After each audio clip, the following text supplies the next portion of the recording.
All right. Good evening once again. So my name is Emmanuel Mukambo.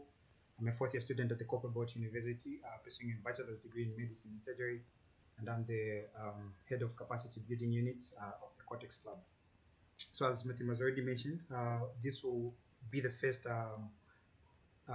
presentation that we'll be having under the Neuroanatomy Series, and I will be having a couple of presentations. I think over the coming 5 weeks or so, tackling the different neuroanatomy components. So this will form this will consist the first presentation in our series. So without further ado, we'll get started with our presentation.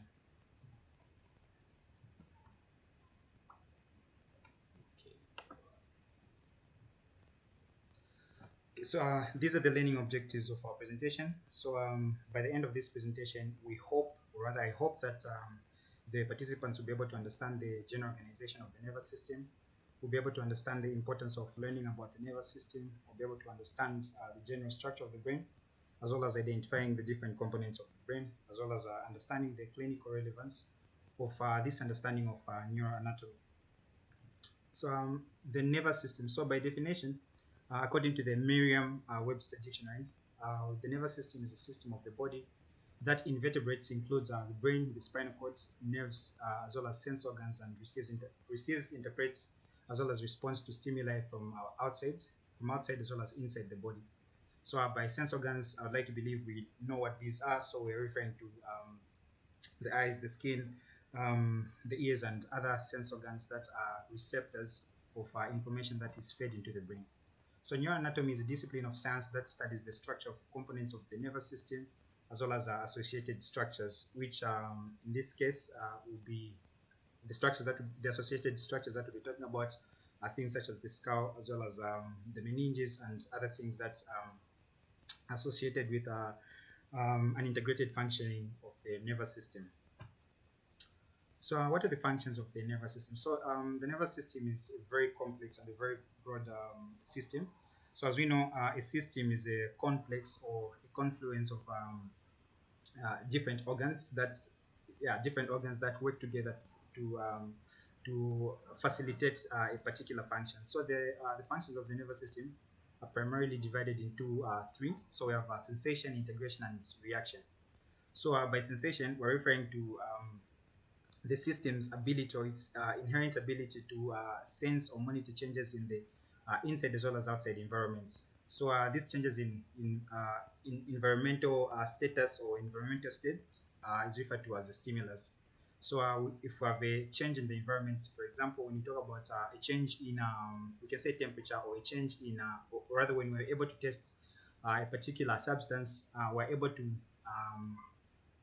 to identify the change in the environment. So in that case, on the tongue, and we're able to ascertain that there's something that is either from the outside or from the inside that we're able to test and all those things. So that's one of the functions of the nervous system. So through the nervous system, we have the ability to sense, so sensation, which is monitoring of changes inside and outside of the body's environment.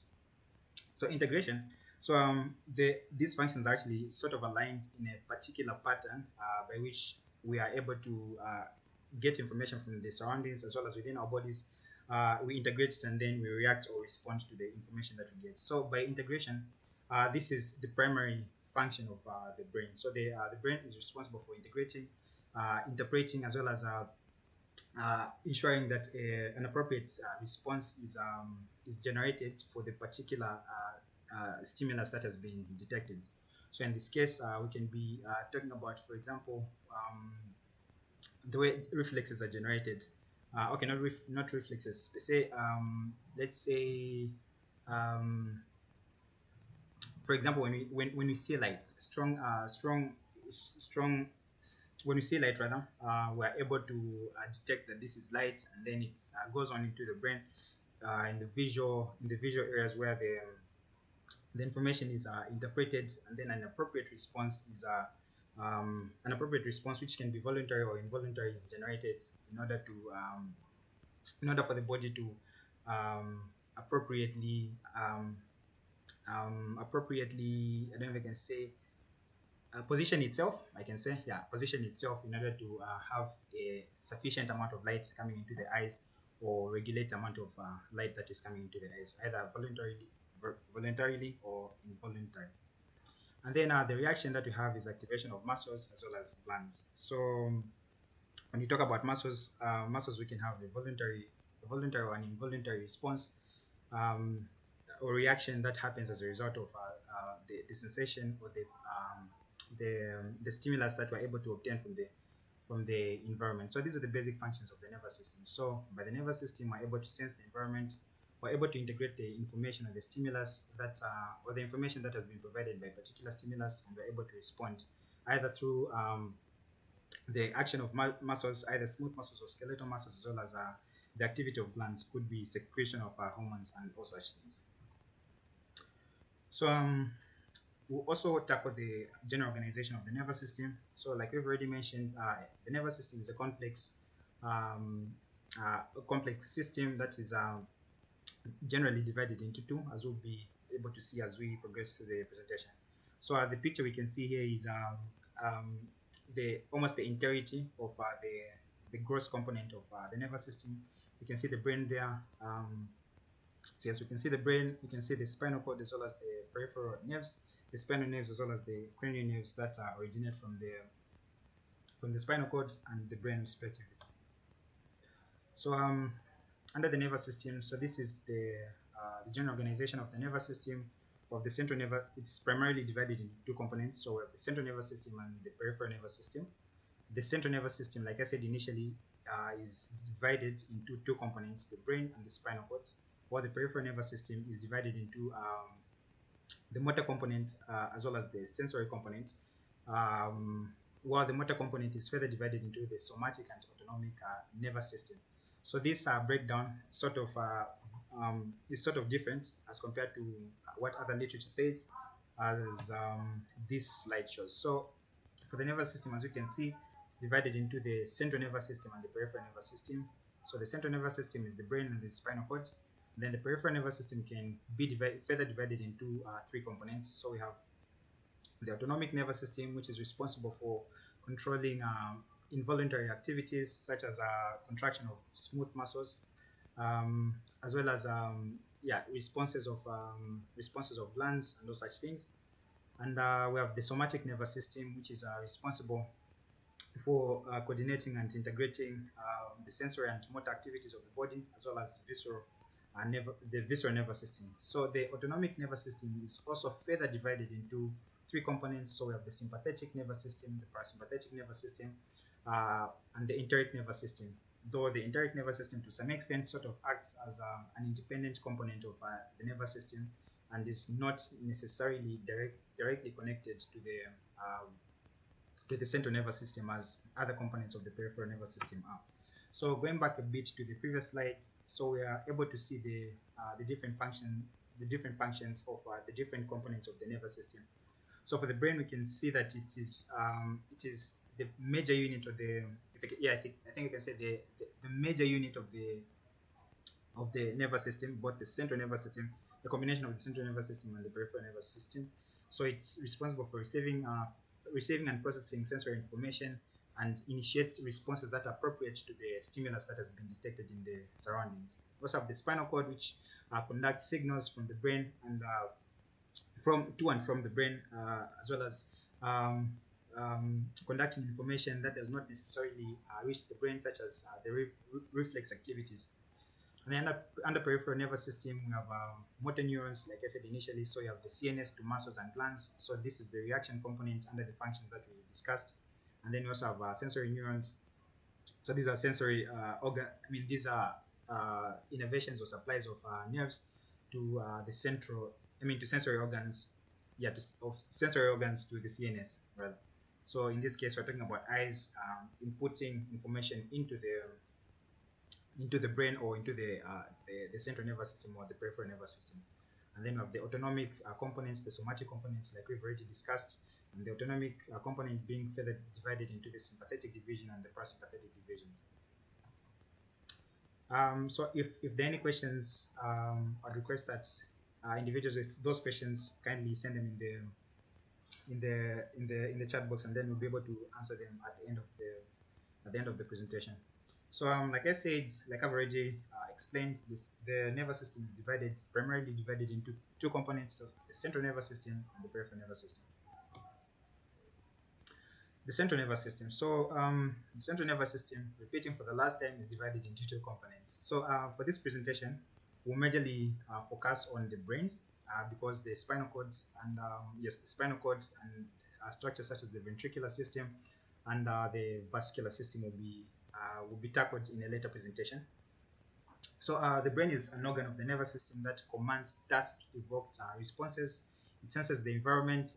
It's responsible for movement, emotions, language communication, thinking, and memory. So the brain is, I think I would say, is the center of the nervous system, and is I think I would say is the center of humanity, because the primary difference between human beings and animals, one of the major differences is in the brain, and as we can see here, the functions of the human brain are far much more diverse as compared to the functions of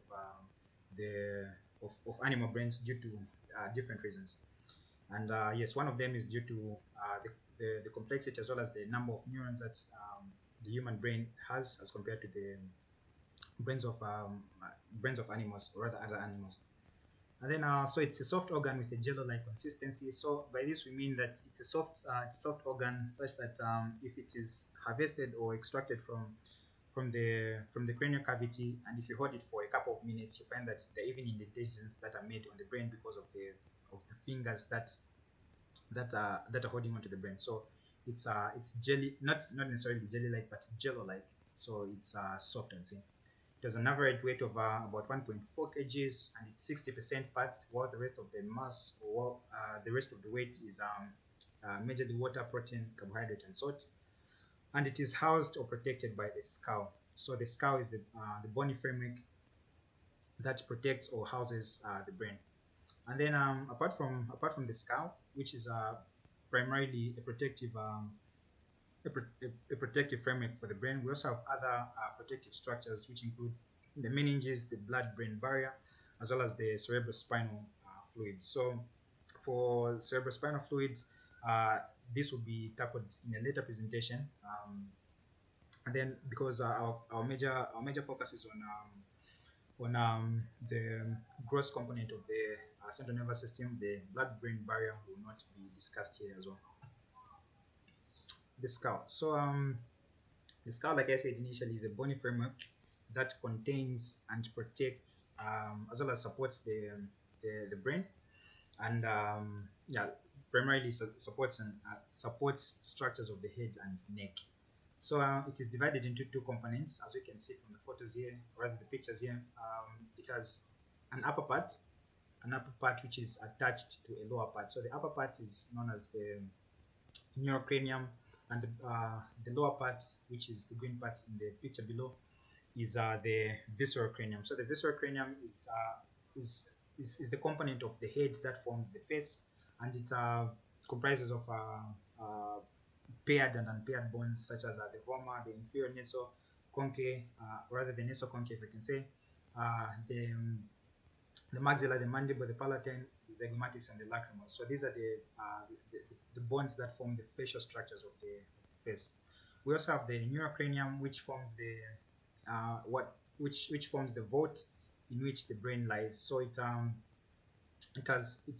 majorly has two components. So it has the upper part, which is known as the calvaria, as well as the lower part, which forms the base of this cavity. So we have the top part, which is formed by paired and unpaired bony structures, as well as the base, which is formed by some other bone structures, which can be paired.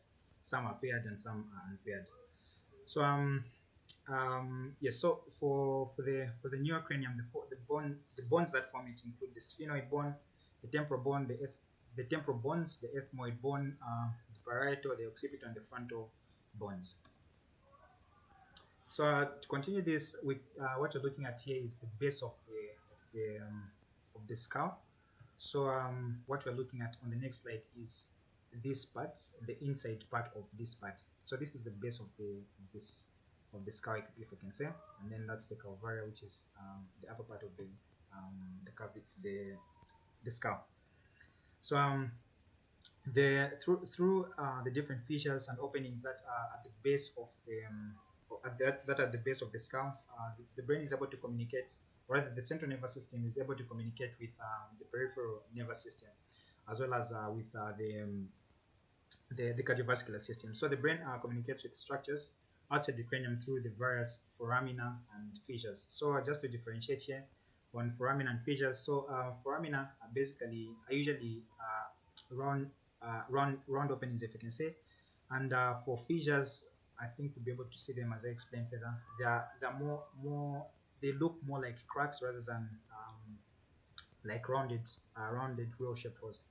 So most of these passages are found in the bones forming the base of the neurocranium. So these holes that these holes or openings that the brain uses to communicate with associated structures are usually most of them are found in the base of the skull. We also have the orbits, which communicate with, rather, that hold and communicate with the eyes. Those are not necessarily at the base, but most of the openings that are used for communication are at the base of the skull. So these passages are majorly, they majorly conduct blood vessels as well as nerves that are running between the brain and the structures outside the neurocranium. Yes. So as we're able to see, I'm not sure if we can see my pointer. Yes. So as you can see here, so we have like openings starting all the way from up here, going to the bottom. So this is like a cross section of the skull. This part is the front, and the part here is the back of the head. So what we're looking at here is the cribriform plate, which is a component of the ethmoid bone, and this is responsible for conducting nerve endings that eventually form the olfactory bulb, which is responsible for reception of stimuli. That is stimuli that we're able to interpret through our brain as smells. And then the foramina here, or the canals here, are the optic canals that are responsible for conducting the optic nerves or the optic tracts. And then we have down here we have the superior orbital fissure, which is also responsible for conducting various structures, neurovascular structures. So we have things such as the oculomotor nerve that is conducted here, the oculomotor nerve, the cranial nerve number 4 and 6, as well as the first branch of the trigeminal nerve. So we also have vascular components that are conducted in the superior orbital fissure. So as we So as we progress going down here, we can see more openings. So we have the foramen rotundum here, the foramen lacerum, foramen ovale, and many other openings that the brain uses to communicate with structures that are not within the cavity. And then I think the most notable one here is the foramen magnum, which is an opening that conducts the spinal cord as well as cranial nerves such as the accessory nerve, and vascular structures such as the basilar artery, which primarily rests somewhere here, since it's found on the anterior aspect of the spinal cord as well as the brainstem. Yes, that's about that. So furthermore, the base of the skull, as we can see from here, it's primarily divided into 3 depressions. So we have it primarily forms 3 depressions. So the anterior aspect forms so these depressions are known as fossa or fossae as plural. So the anterior aspect has the anterior cranial fossa. The middle depressions are I cannot exactly form. Just a second. Yes, anyway, the middle depressions are the middle cranial fossa, and the posterior depressions are the posterior cranial fossa. So these are resting places, if I can say, of the various brain structures and fractures of the bones of the base of the skull provides particular clinical presentations that can be explained with the help of anatomy and all those things, but we won't go into all those intricacies. But primarily, these are the depressions, if I can say, the foci of the cranial cavity. So we have the anterior cranial fossa, the middle cranial fossa, and the posterior cranial fossa, formed by the joining of different bony components of the skull. So apart from the skull, we also have other protective components such as the meninges. So the meninges are the membrane coverings of the brain and the spinal cord. So there are primarily three membranes, starting from outside coming inwards, of the dura mater, the arachnoid mater, and the pia mater. So as we can see here on the picture here, we can see how the various layers are progressing all the way from the outside going inwards. So we have the skin, the aponeurosis, which is also known as the gallia. We have the periosteum, we have the bone there, and then we have the meninges. So we have the dura mater, we have the arachnoid mater, and the pia mater.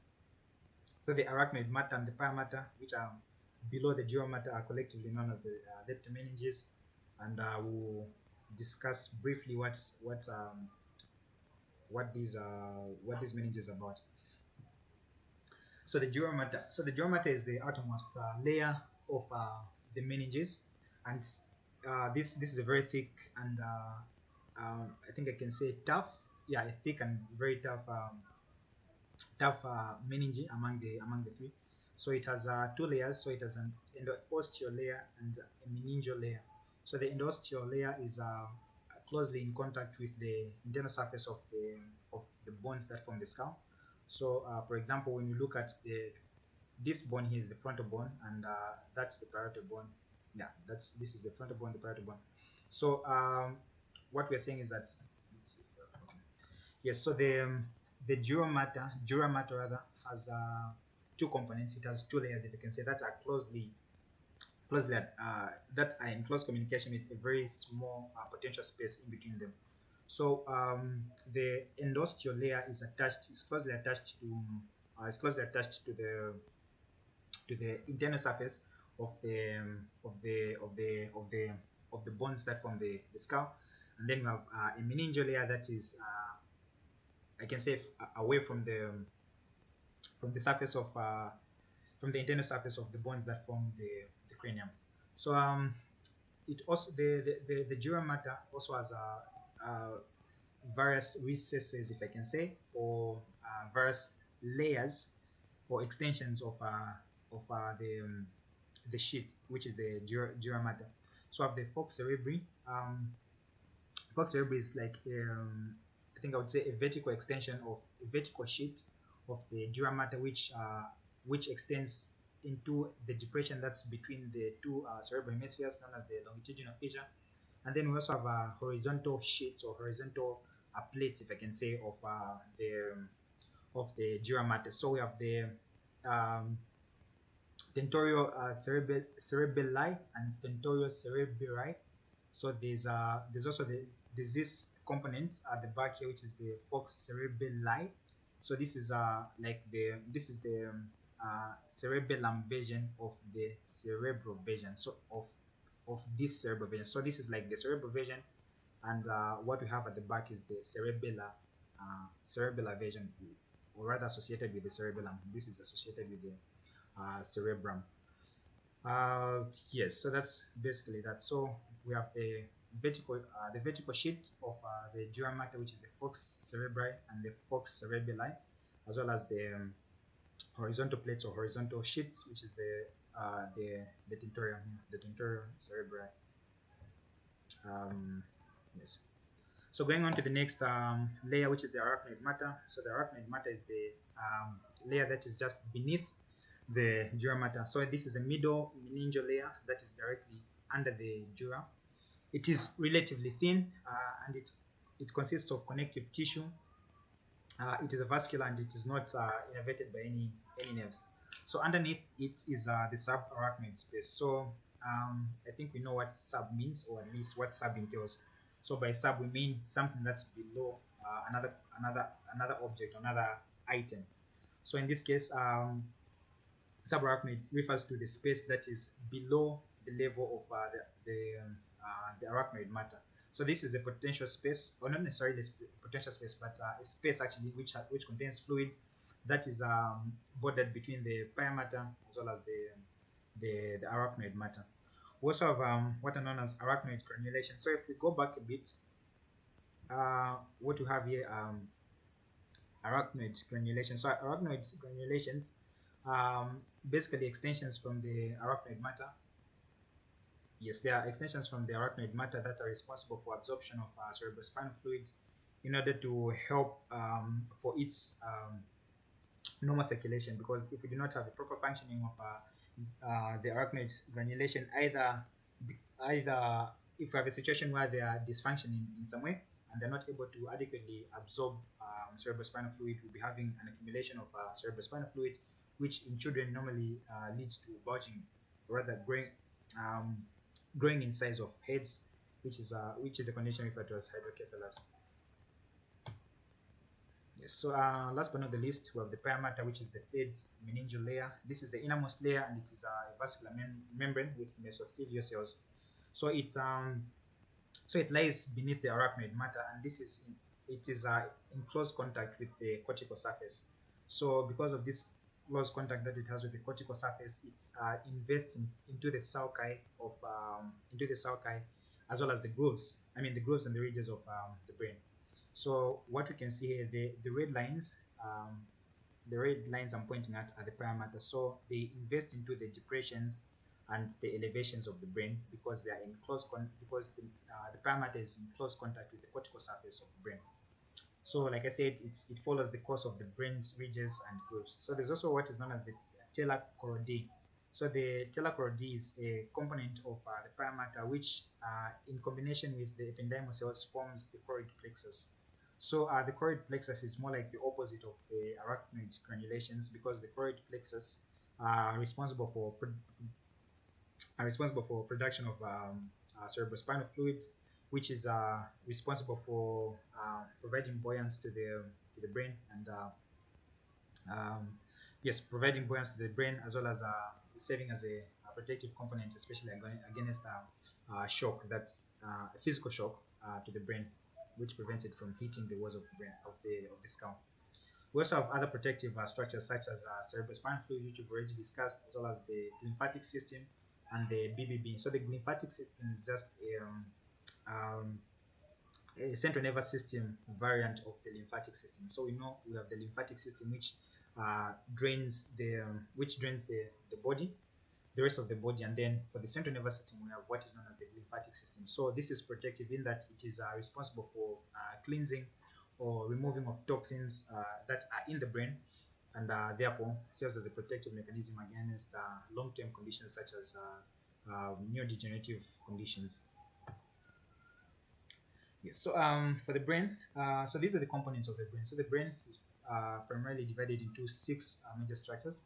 So we have the cerebrum, cerebellum, the pons, the medulla oblongata, the midbrain, and the diencephalon. So we'll discuss this one at a time.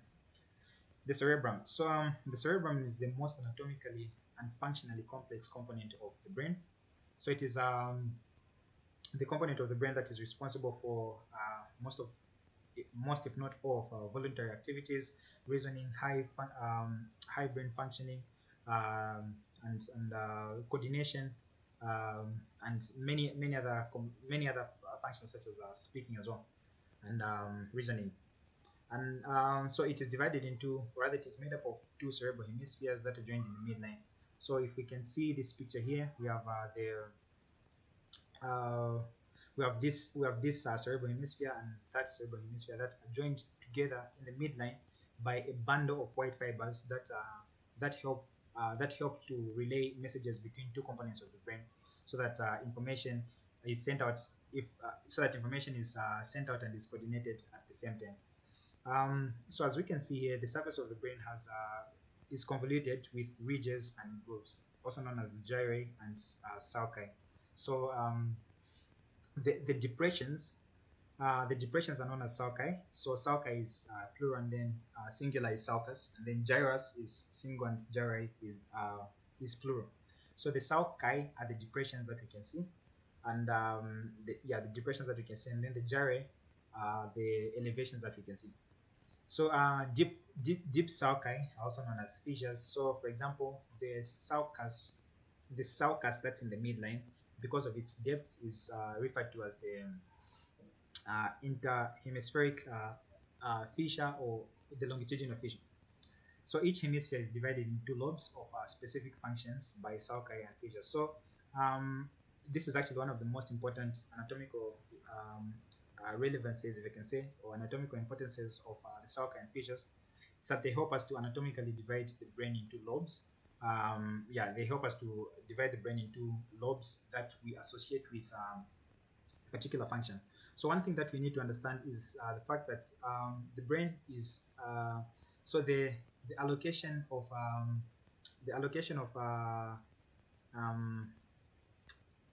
I don't think it's okay. Yeah, the allocation, or rather the naming of the brain as per lobes, is primarily for anatomy's sake, but usually there are usually situations where we have different structures or different parts of the brain that are interdependent on each other for them to carry out a particular function. So an example that I can give is the visual cortex. So the visual cortex is responsible for interpretation and processing of visual information, but we also have other structures in the temporal lobe that are responsible for coordinating as well as integrating visual information. So the brain as a whole, the brain as a whole acts, or rather functions, as a single unit, but for the sake of anatomy, it's been divided into lobes that help us to understand that help us to understand structures or sites that are sort of more predominant when it comes to particular functions as compared to others. So yeah, that's about that. So we'll discuss the major sulci and the major gyri of the brain. So like I said initially, for the sulci, these are depressions in the brain. So we have the major sulci that we have are the central sulcus, the precentral sulcus, the postcentral sulcus, the lateral or sylvian sulcus, or fissure, as well as the parieto-occipital sulcus and the longitudinal fissure. So the longitudinal fissure was the first that we discussed, which is this depression that divides the two cerebral hemispheres into right and left. And then the central sulcus sort of runs across the head, so which is this line that we can see. Let me try to look for a different picture.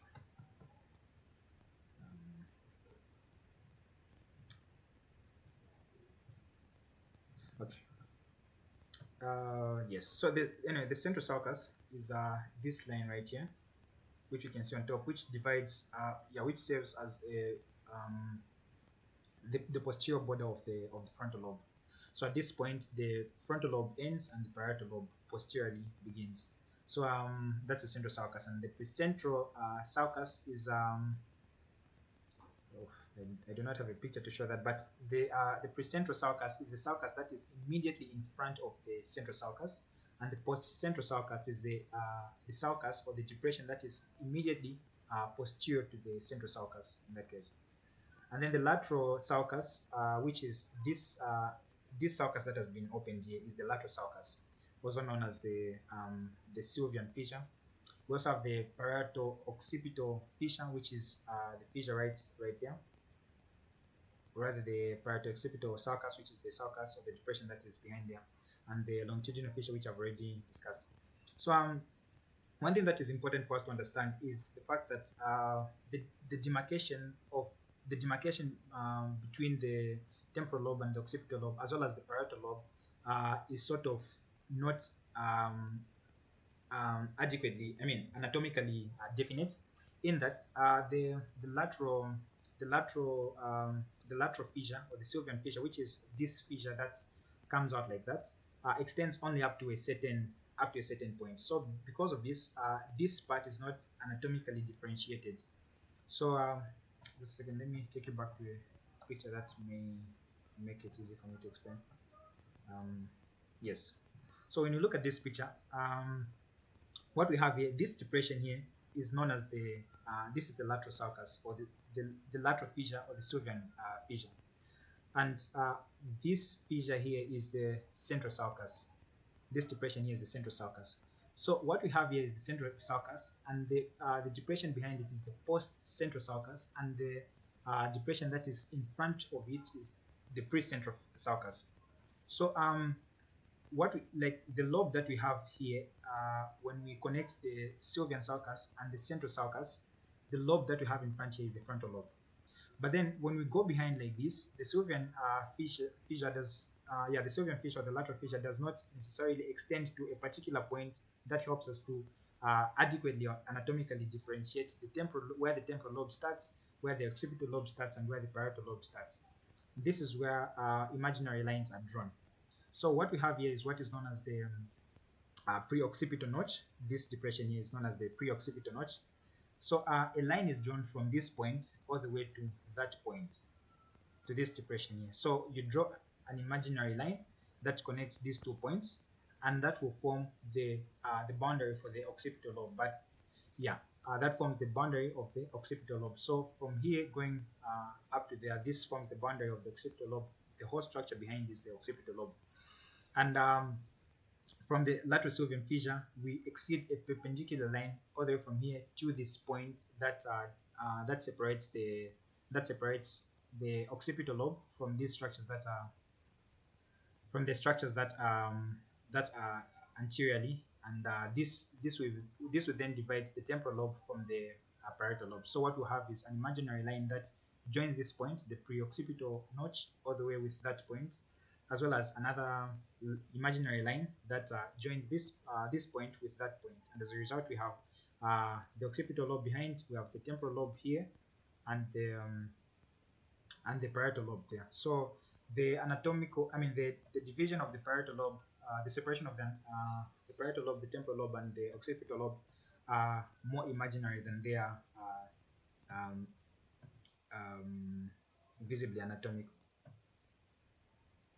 Yes, so that's how we have those divisions. So just a recap: we have the central sulcus there, we have the pre-central sulcus, the post-central sulcus, and then we have this parieto-occipital sulcus, which is the line from there to there, and then we have the pre-occipital notch, which is there, and then the temporal lobe divided, or rather separated from the parietal lobe by this line, and the lateral sulcus and everything. So the major sulci that divide the brain into lobes, so the major sulci. So as we can see, there are many sulci here, but then we just pick out the major sulci that divide the brain into definitive lobes. So the brain can further be divided into lobules, or what other people call, what other literature call gyri. Yes. So because of these sulci, the brain is divided into the conventional frontal lobe, the two parietal lobes, two temporal lobes, and occipital lobes. So most literature do not identify the insular and the limbic lobes as separate lobes, but these in recent literature, these have been identified as individual lobes. So as a result, we have a total of we have a total of 2, 4, 6, 7, and 8. So we have the insula, which is this green part. So the insula is under the temporal lobe, and that's the reason why it was usually, previously considered as a component of the temporal bone, and not, the temporal lobe, and not a separate lobe on its own. So that's the insula, which is the insular lobe rather, and the limbic lobe right here.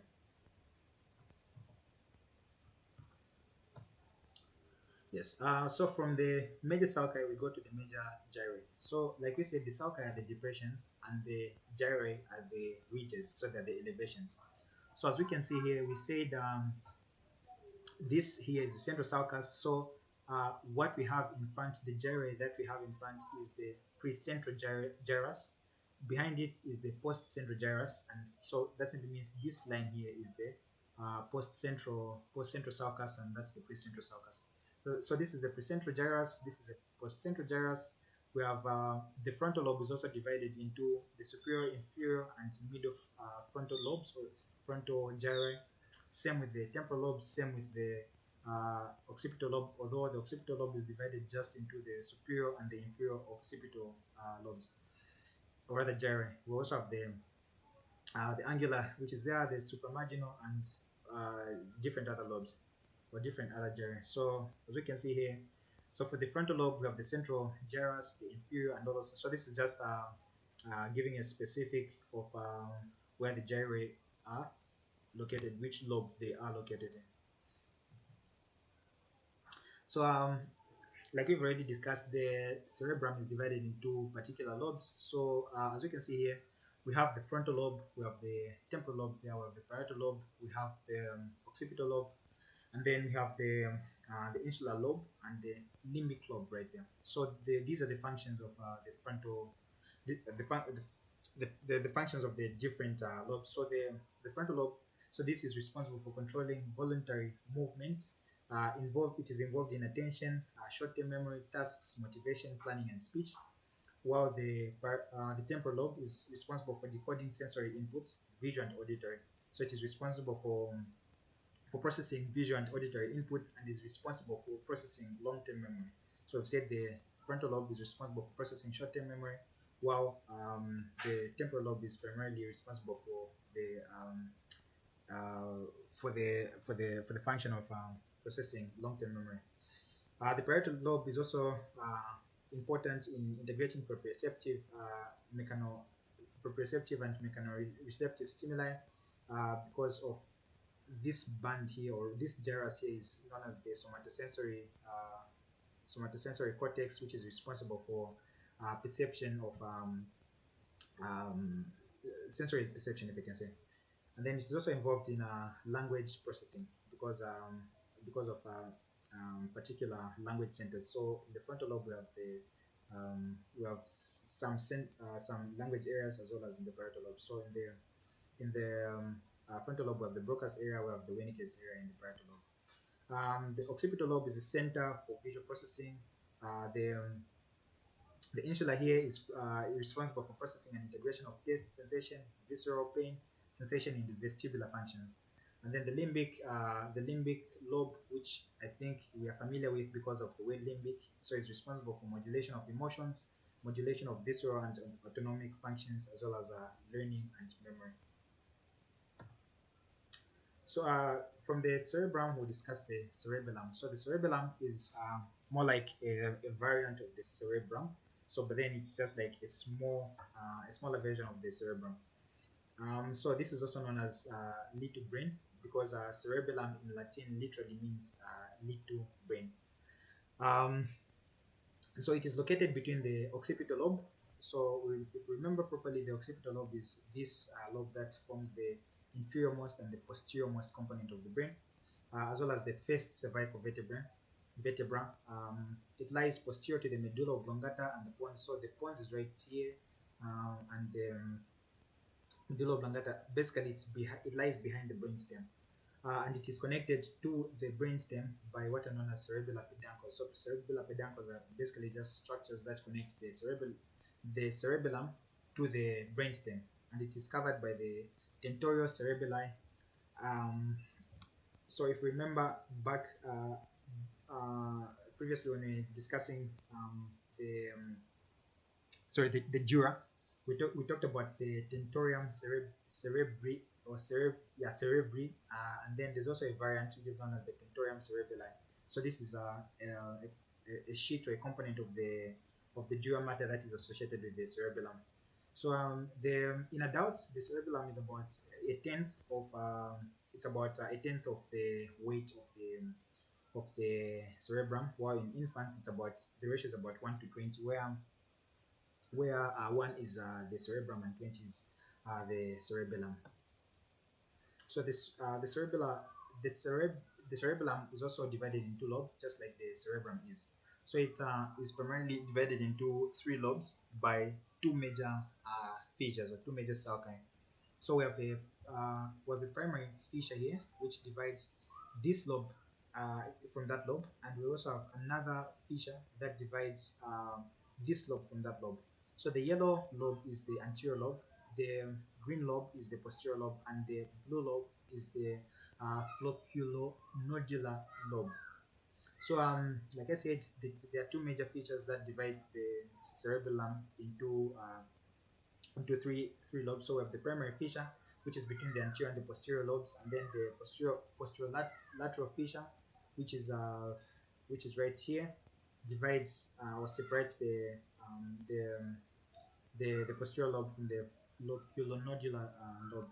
So it also has two hemispheres. So when you look at it from here, so what we are seeing is the cerebellum still. So these, so like on the right, or rather on the left, is one hemisphere of the cerebellum, and on the other is the other half of the cerebellum. And then in the middle, they are joined together by the vermis. So the vermis is like the cerebral variant of or rather the cerebellar variant of the corpus callosum, which as we said is a band of white tracks that connect the two hemispheres of the cerebrum. So the basic functions of the basic functions of the cerebellum includes coordination of muscles, balance, posture, and muscle tone. So basically, it is responsible for coordination of gross motor function. Then we have the brainstem. So the brainstem,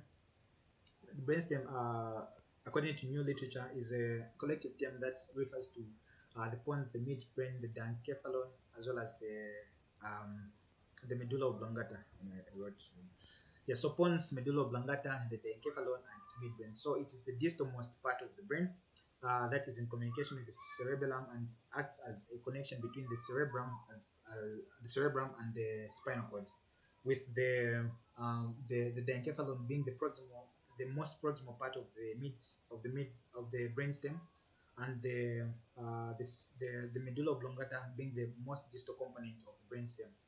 So the brainstem is responsible. So the structures of the brainstem are primarily involved with involuntary life-sustaining autonomic functions such as respiration, vasomotor control of consciousness, and other life-sustaining reflexes. It is also another important aspect of it is that it establishes, or it provides the nuclei of all cranial nerves. So origins of all cranial nerves, apart from cranial nerve number 1 and 2, which originate from somewhere else going into the brain, having their input into the brain.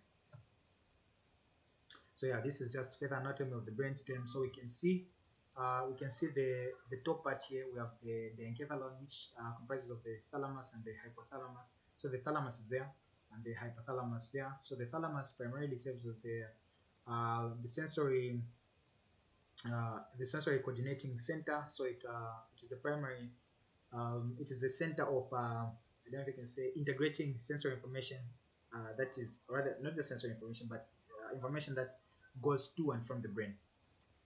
And yes, so we also have what we are seeing in yellow there are cranial nerves that we want to go into detail, because there's a subsequent session where we'll just discuss cranial nerves and all those things. So here we can see further anatomy of the brainstem. So the brainstem here, rather the cerebellum is separated from the brainstem here, as you can see, with its attachment by the peduncles, as well as its separation from the brainstem by the fourth ventricle of the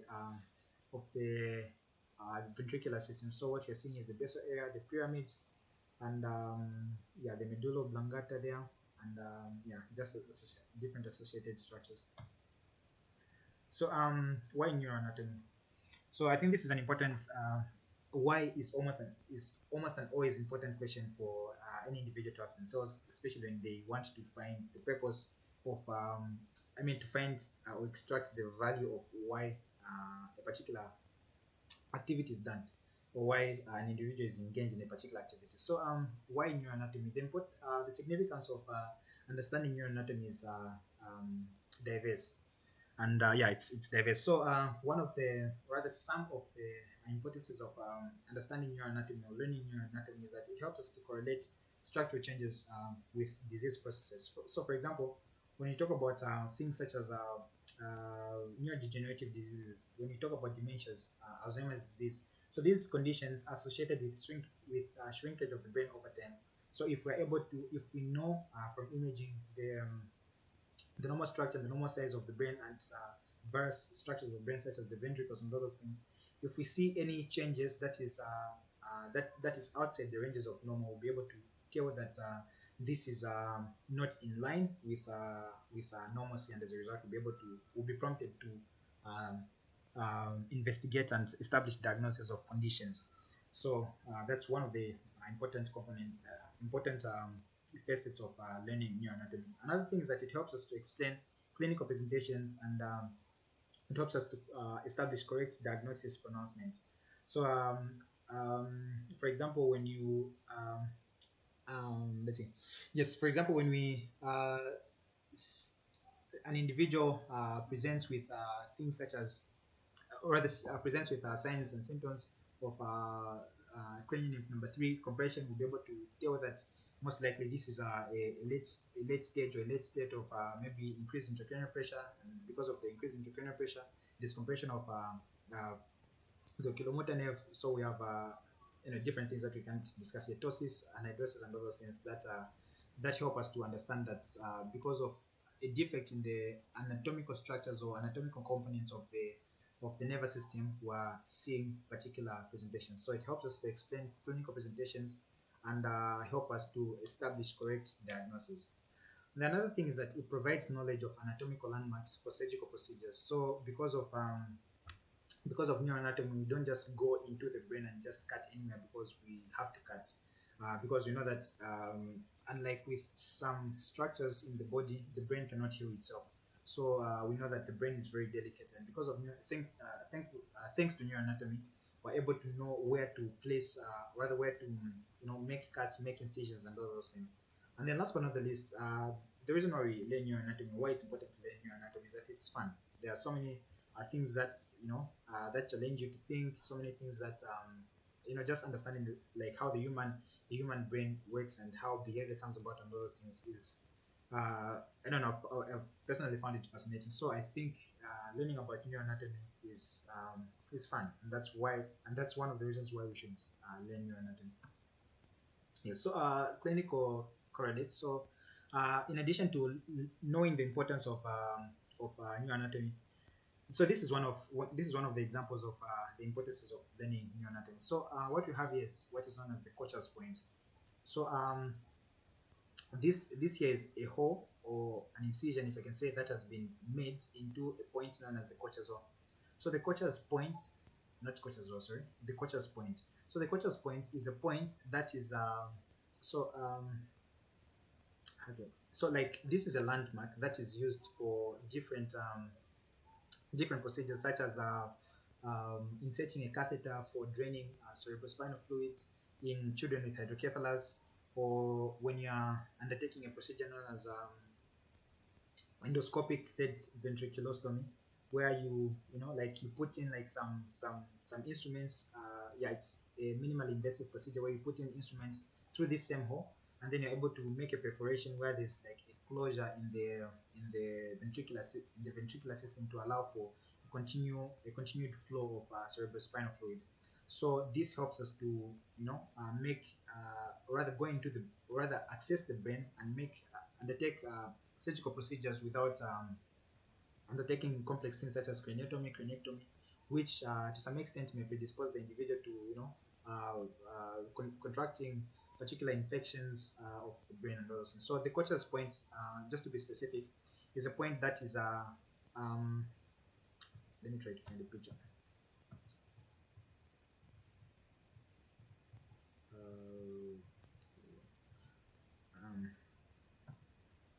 Okay, so the Kocher's point is a point that is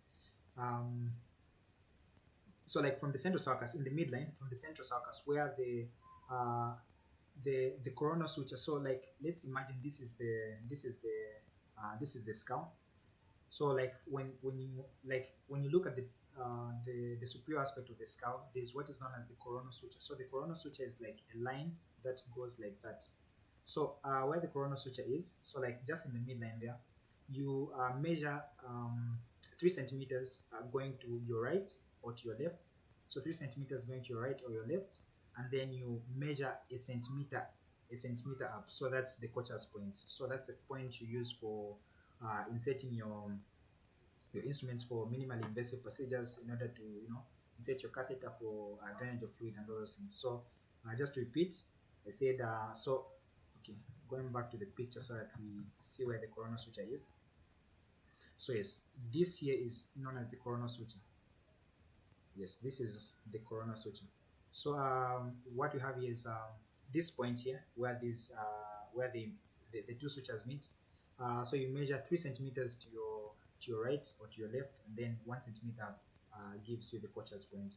So this is a very important surgical landmark that that helps in the procedures that I've already explained. And then we also have what is known as the Kenohan-Wortmann-Notch phenomenon, or just Kenohan phenomenon. So the Kenohan phenomenon is a phenomenon so by definition it's an ipsilateral motor weakness due to compression of the contralateral cerebral pedal. So what this basically means is that so when we look at this picture, so let's assume this is an individual who maybe was maybe like in a road traffic accident, or who basically incurred a head injury. So because of the head injury, this person is bleeding in the brain. So because they are bleeding in the brain, there's accumulation of blood within the cranial cavity, and as a result, there's an increase in intracranial pressure. So this increase in intracranial pressure will push against the contents of the brain, and as a result, we'll find that there's a midline shift. So we can see the ventricles here they're not in the normal state. So we are, because like this component has been pushed to the right in this case, and as a result we have this component of the brainstem is pushed, or is pushed against the dentorium, and as a result what we have is what is known as the Kenohan's notch. So because of the Kenohan's notch, you find that in an individual with head injury on sorry I'm looking for the point here. So in an individual with a head injury on this aspect of the head, this compression by the mass occupying lesion will cause a compression of nerves or tracts that are at this point. And because of the concept of decussation, we find that these tracts that are on the right side will decussate to this side, and as a result you find that in this individual with a mass occupying lesion on this side will have clinical symptoms, signs and symptoms that are on the ipsilateral side, on the same side as the mass occupying lesion, and as a result this is also referred to as the force localizing point, because in normal cases, or rather in usual cases, what we expect to find is that if the injury is on tracts that are on this side, the weakness that was the limb weakness that we expect to see should be on the left. But then in this case, the mass occupying lesion is here, or if this is an open fracture, we can see the lesion here, but then the weakness that is happening on that has occurred is on the same side as where the lesion is. So that's why it's called force localizing sign. So this is one of the reasons why it's important for us to have a proper knowledge of neuroanatomy. Yes. And then we also have hemorrhage due to head injury. So hemorrhage is divided into different types. So we have epidural hematomas, we have subdural hematomas, and subarachnoid hemorrhage (SAH). So we also have intracerebral hemorrhage, but okay, majorly for these, so epidural hematomas arise due to an injury to the medial vessels. It can be arteries or veins, but mostly it's usually due to injury to the medial veins. And then we also have subdural hematomas. So by epidural hematoma, what we mean is that so like epi is a prefix that means on top, and like I said initially, sub is a prefix that indicates below. So when we say epidural, that simply means this is a hemorrhage, or rather bleeding, that occurs on top of the dura mater. So the dura mater is here, and then the bleeding happens on top of the dura mater. And then subdural hemorrhage is a hemorrhage that happens below the dura mater. So the dura mater is here, and the hemorrhage is there. So this is the space between the dura mater and the arachnoid mater. That's why it's called subdural hematoma. So this is usually due to tearing of emissary veins. So emissary veins are just communicating veins between internal structures of the brain, as well as like, if you can say, I think, superficial and deep structures of the brain. And this usually happens in elderly individuals, because as people grow, the size of their brain, the size of the brain shrinks, and as a result, any form of shock can lead to the tearing of these vessels, and as a result, subdural hematomas may arise. We also have subarachnoid hemorrhage. So this can be intraventricular hemorrhage, intraventricular hemorrhage, or hemorrhage due to ruptured berry aneurysms, and all such things. So yeah, those are some of the things that are important for us to learn. And then just before we can end the presentation, I think another thing that we can also mention is things such as meningitis. So meningitis is actually some of the common conditions that we find on the word. So this is a practical example. So we know that meningitis is a condition that arises due to inflammation of the meninges that we discussed, the dura mater, the arachnoid mater, and perimater.